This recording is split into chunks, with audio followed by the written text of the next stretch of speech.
Welcome dear students. ये video ना class 8 के बच्चों के रिगार्डिंग रहेगी और उन बच्चों की रिगार्डिंग रहेगी जिनकी री एग्जाम आ गया है। और ये काफी इंटरेस्टिंग चीज बच्चे ने जो है अपनी इंफॉर्मेशन शेयर करी है। उसने कहा कि सर 100 में से तो मेरे मतलब 50 के आसपास बन रहे हैं नंबर, ठीक है, लेकिन मैं फिर भी मेरी कंपार्टमेंट आ गई, मेरा री एग्जाम आ गया है। उसने रिपोर्ट कार्ड भी अपने बच्चे ने शेयर करी है। तो ऐसा क्यों हो गया? और जिन बच्चों की कंपार्टमेंट आई है ना, उन्हें कितने मार्क्स चाहिए पास होने के लिए, इस वीडियो में मैं बात करने वाला हूं। तो आप ध्यान से इसमें सुनिएगा। पहले मैं मेन बात बता देता हूँ। जिन बच्चों की कंपार्टमेंट आई है ना, क्लास 8 की बात कर रहा हूँ, ठीक है। जिन बच्चों की कंपार्टमेंट है किसी भी सब्जेक्ट में आई है, उनको जो वो फाइनल पेपर देंगे, ठीक है, और जो उन्होंने मिड टर्म का पेपर दिया उसको मिलाकर 25% चाहिए। लेकिन जिन्होंने अभी पेपर दिया था ना, उसमें ऐसा रूल नहीं था। उसमें ये रूल था कि फाइनल टर्म में, फाइनल टर्म यानी कि जो आपका अभी 60 नंबर का पेपर हुआ था, उसमें आपको पास होने के लिए 25% यानी कि 15 नंबर चाहिए। अब उस बच्चे ने ये कहा कि सर मेरे तो काफी नंबर सही बन रहे हैं, थ्योरी में भी मेरे नंबर सही बन रहे हैं।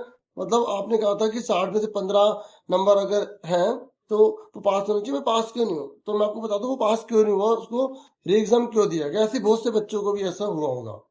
देखिए, मिड टर्म की जो वेटेज है ना वो सिर्फ 20 मार्क्स की है, और फाइनल टर्म की जो वेटेज है वो 50 मार्क्स की है। बाकी 30 मार्क्स जो है इंटरनल वगैरह है, तो उस बच्चे को 30 मार्क्स में तो काफी अच्छे नंबर मिले हैं। और 20 मार्क्स जो बच्चे कह रहे हैं कि मेरी मिड टर्म में उस बच्चे के 60 में से 40 आए, पर ये 20 में से लगेंगे। 60 में से 40 है तो 20 में से 13 पॉइंट कुछ बन रहे हैं, यानी कि हम 14 नंबर मान लेते हैं। मेरे पास समझ आ गई, 13 मान सकते हो आप। तो मिड टर्म में यहाँ कोई सी दिक्कत नहीं हुई। लेकिन उसके नंबर जो है ना, फाइनल टर्म में जो है पता है कितने बन रहे हैं? फाइनल टर्म में उस बच्चे के नंबर 60 में से 12 बन रहे हैं। जब कन्वर्ट करा तो 50 में 10, तो यहाँ पे 60 में से 12 नंबर आ रहे हैं उस बच्चे के, क्योंकि उसके टोटल जो है वो 24 दिखा रहा था। 70 में से 24 नंबर दिखा रहा है, तो वो कह रहा है कि सर जैसे री एग्जाम है उसमें 70 का अगर 25% करो तो 18 नंबर वाला पास है। तो मेरे तो 70 में से 24 आए हैं, मतलब 18 से ऊपर आए। मुझे क्यों रोक दिया? क्योंकि अभी का जो रूल है ना, वो ये था कि फाइनल टर्म में 60 में से 15 लाने थे, उसके 12 नंबर आए, 3 नंबर से वो रह गया। कंपार्टमेंट में उसको बेनिफिट मिल जाएगा कि अगर वो 12 नंबर भी ले आया ना 60 में से, तभी वो पास कर दिया जाएगा। लेकिन फाइनल टर्म में जो है ना, उसको कंडीशन को पूरा करना था, 60 में से 15 नंबर से चाहिए थे, ठीक है। तो समझ में आ गया उस बच्चे को कंपार्टमेंट क्यों दी गई। कंपार्टमेंट का पीछे ये रीजन था कि 60 में से उसके 12 नहीं बने, ठीक है, क्योंकि फाइनल टर्म की वेटेज ज्यादा है। तो अगर 60 में से 12 तो 50 में 10, इसलिए उसके टोटल करने में 24 नंबर बन रहे थे। आगे समझ में। और पास के लिए 60 में से 15 चाहिए, यानी कि 50 में से 13 नंबर से लाने होंगे। तो कंफ्यूजन दूर होगी। अब आप इन चीजों पर ध्यान मत दो, ठीक है।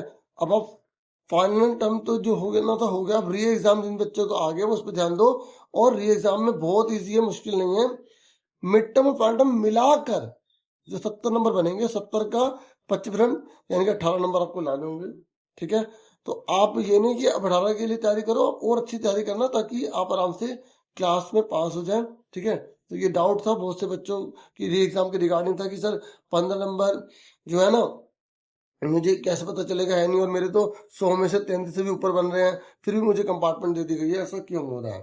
ठीक है, तो क्लियर हो गया ऐसा क्यों हो रहा है। क्योंकि ये रीजन था, मैंने समझा दिया। इतना ही था इस वीडियो में। Thank you for watching and listening careful. Take care, dear student and dear viewers.